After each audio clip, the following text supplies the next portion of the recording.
as my son, you do not speak Creole. So I think I have mostly the blame, right? Because I should have taught you Creole. I mean, I still understand it to a certain degree. Yeah. I don't think I need to speak it as much as you guys needed to when you were growing up because you guys grew up in Haiti. So I only have people around me that speak English outside of the household. So there's no real need for me to learn it as much Yeah. as you guys needed to learn it. But it is something that you will need to at least learn because, after all, you are Asian. You Yeah. may be born in this country, but by blood, you are going to still be Asian. And then one of the biggest mistakes that I made with you guys, within all my travels to Haiti, I never had a chance to take you guys to Haiti.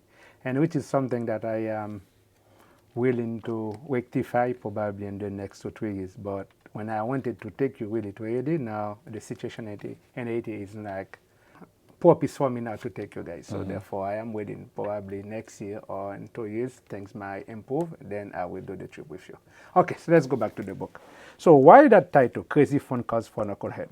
Because there's so many cars out there that like there's a certain car that people attract that are knuckleheads that are just fun that you can toss around.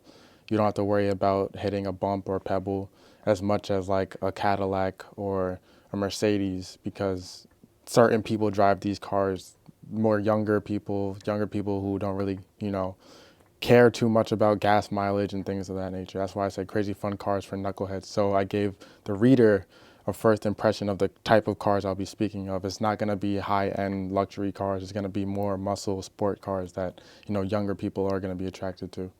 Okay, it seems that you are into cars that much. Yeah. You love cars? I love cars, yep. I know your first car that you ever owned. It was the Dodge Challenger. Yeah. And then it's something that you coerced mommy because I was not there when you were buying it.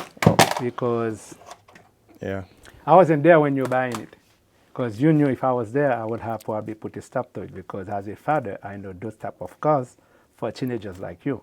You just turned 20, right? Yeah, I just turned 20, And yep. then we bought it for you last year. And then you were 19 at that time. And then you should have known that every time you're on the street, you should see my heart is racing. As a black man driving in expensive cars like this, it's not that the expensive part of it, because you were driving your mom, which is a Mercedes Benz.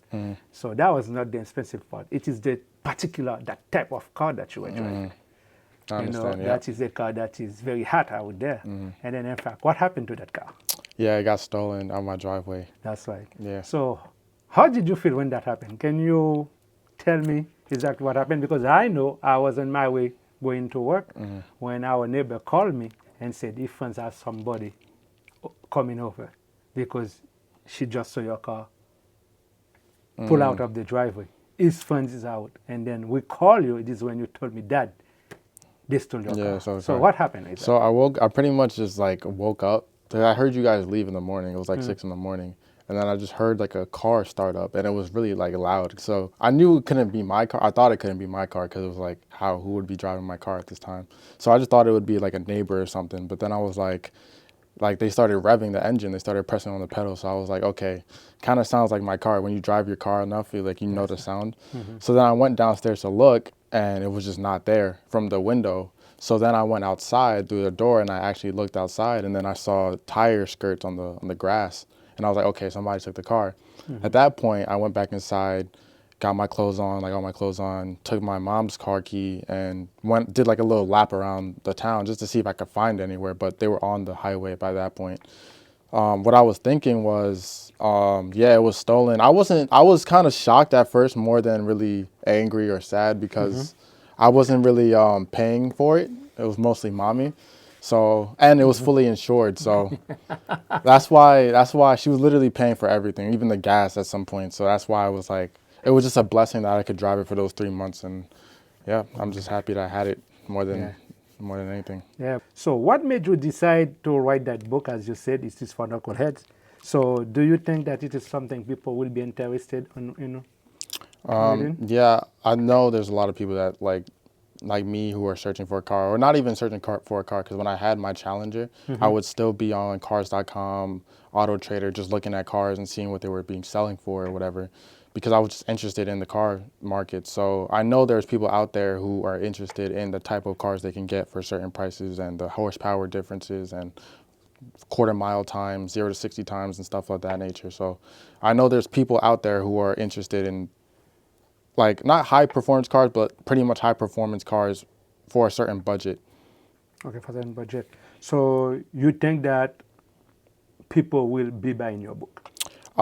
It's been sold already a couple of times so far. I've made like a $30. It's not a big book. Like usually how it works is the more pages you have in the book, the more likely it is to sell, just because of the algorithm on the Amazon website. So I think I only did this as a test to see if it would sell, to see more books down the line. Because I was like, if it doesn't sell, I'm probably not going to push for more books. But if it even sells one copy, then I'm going to make a larger book and more volume in terms of Okay, books. so your intention is to write more books. Yes, but I'm actually going to What use... about what subjects then? Usually when you put a book out, you do like, what's it called? Like a like the same genre of books. Like you do, what's it called? I'm trying to think of the word. When you like put a book out, you want to make sure that the other books you put out are in the same like, same line. yeah, Okay, the same line, category, yeah, same okay. category as what you're doing, because you want to build like a brand A brand. type of thing So your brand will be around cars. around cars. But I can make another book under a separate account or the same one. It doesn't really matter too much, but I really want to focus on cars because you want to write about things that you enjoy writing So about. you enjoy cars. Yes, I So enjoy it cars. seems that you are going to get your next car, because we haven't bought you another car, because I told mommy no, based on how you were behaving, so which is a different talk. So definitely let you drive the Jetta. So what is wrong with the Jetta? Nothing's wrong with the Jetta. I'm actually going to probably be driving the Jetta for the next couple of months because I got a new job now. I'm going to be investing into my publishing business. And You take this as a publishing, so you're taking it serious. I'm taking it serious. The next book is